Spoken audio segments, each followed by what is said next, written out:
Beautiful people, welcome back again to another video. If you are new in this channel, you are highly welcome. Join our family to hit that red button down below on the bell notification icon, so whenever we have a new video in this same channel, you will get notified. And thank you so much for chilling in. I love you all. Last months, as assaults on security formations and killings have become widespread in the region, particularly in Imo State. Joining us now to discuss the security situation in the southeast, as well as efforts to restore peace, is a prominent Nigerian lawyer and former president of Igbo think tank group, Aka Ikenga, Godi Uwazurike. It's good to have you with us in the studio. Thank you very much. Thank you. Okay, let me start this way. Some say that to solve a problem, you first have to diagnose it. So perhaps you can help us. Recently, we saw a trending video of cows being set ablaze in Anambra State.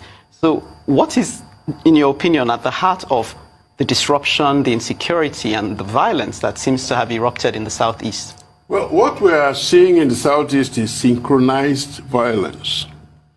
Synchronized by certain people. Definitely not by Igbos. Okay. Those people who are doing that are foreigners. If you see a group of Igbo people moving, from their physiognomy, you will know.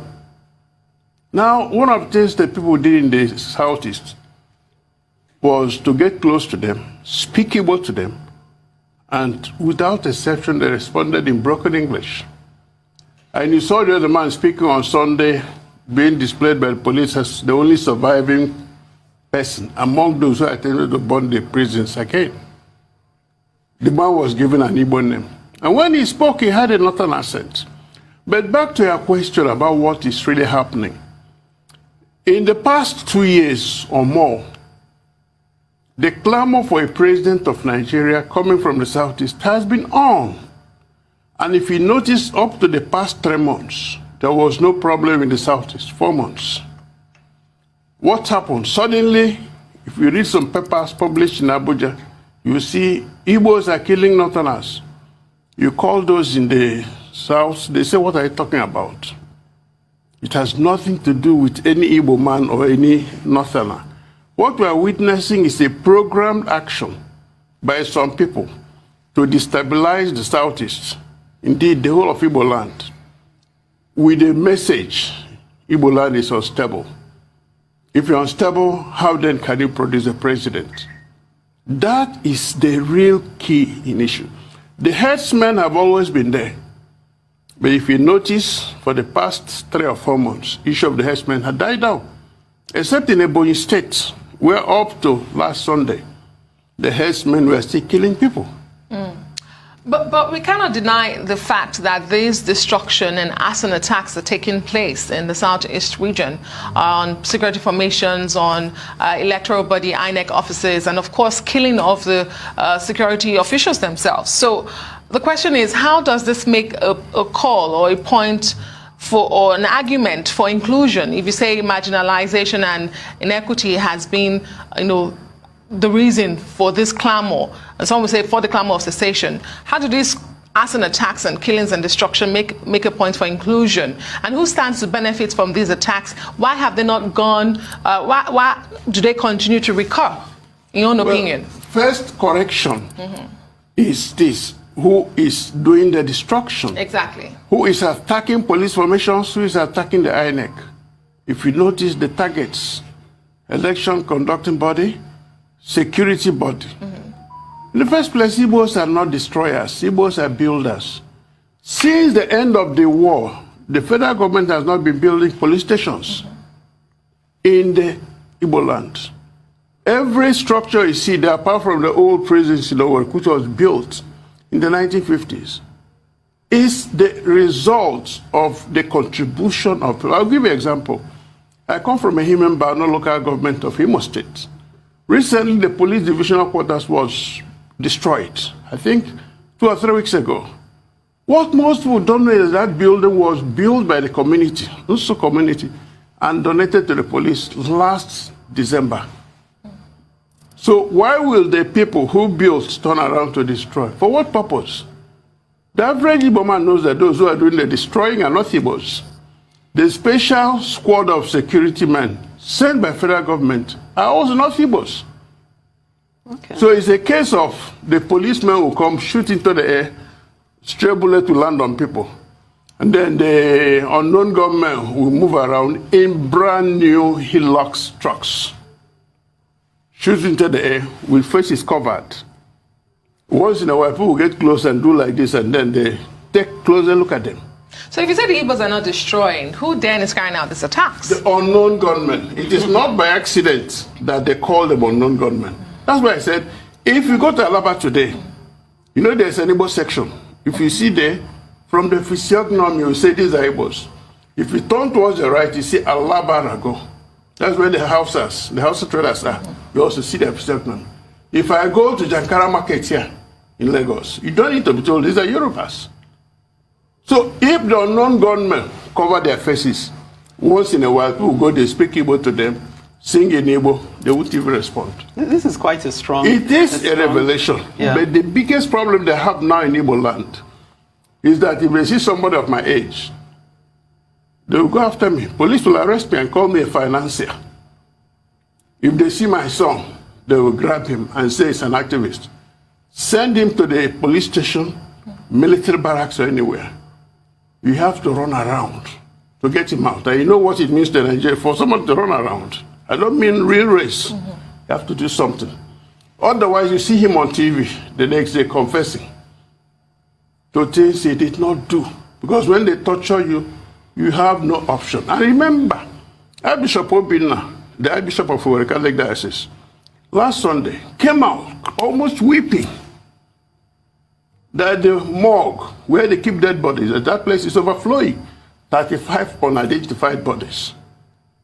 The Nigerian Bar Association came out and said, we have set up a unit to liaise with the police commission. That's how they have been able to rescue some people, including the man who came from Bayelsa, who was going to buy a casket for his father-in-law's burial.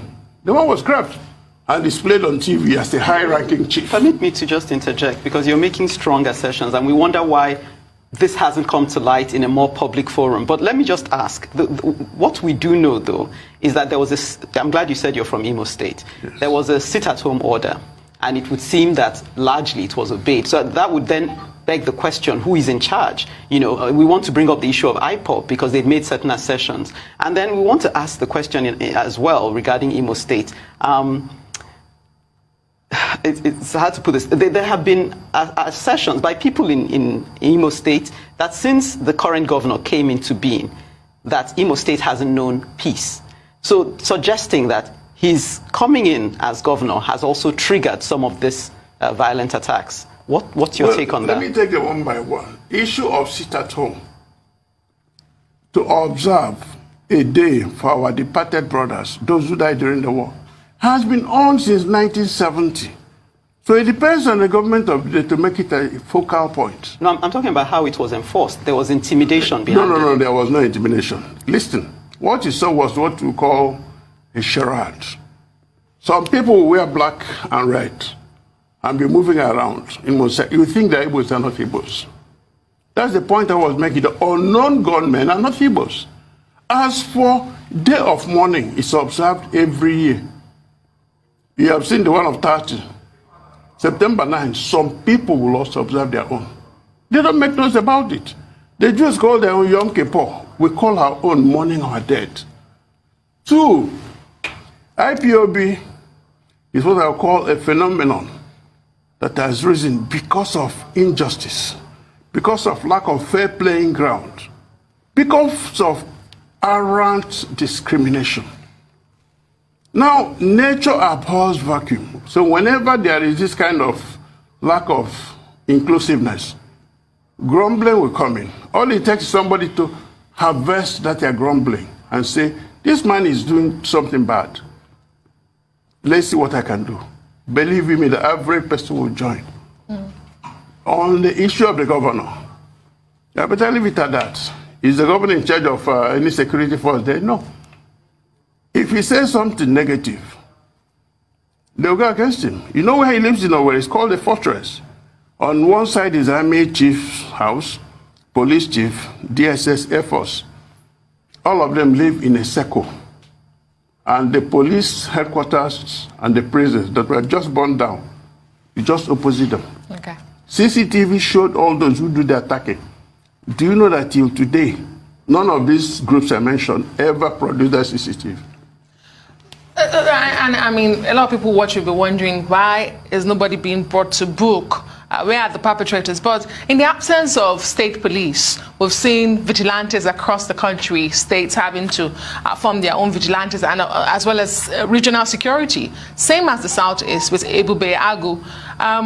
They don't seem to be making much headway. What have the governors got wrong when it comes to security of their states and, of course, the region, Southeast in particular now? Well, I don't want to call it intimidation from Abuja. I also don't want to call it timidity of the governors. No. Let me say it's a case of 3 political parties having governors in the Southeast. 3 political, PDP has 2. That's Enugu and Abia. Enugu has always had a Babago. They have a name for their own, and they have bosses for them. Abia State, yes, its own is not as elaborate as that of Enugu. Imo State also passed a law a long time ago outlawing open grazing, and they also passed a law establishing a Babago. But then the governor said he has sent some people to train the military barracks in Anambra State, so that when they come, they form the nucleus. Now, the man in Anambra also has his own. His own method is different, because there are 3 parties. They have different methods. Abga said, okay, if you kill a cow, you pay. If you kill a human being, you pay. And they're enforcing it. So when they're talking of a bagu to them, they may say we have something different. The man in Ipob, you know, he has just joined APC. And he's also the chairman, so he's been drawn on one side. Unfortunately, his state is the worst hit by the killer herdsmen. Up till this Sunday, we're still killing. Now, the governors are also, well, I think they're handicapped. But remember this, there are killings all over the country, in all the zones. And in terms of number, in terms of statistics, Kaduna State has had more people killed or kidnapped than the whole of Southeast and South put together. Yeah, the IG of police, when he came, he said, I'm concentrating on Southeast and South.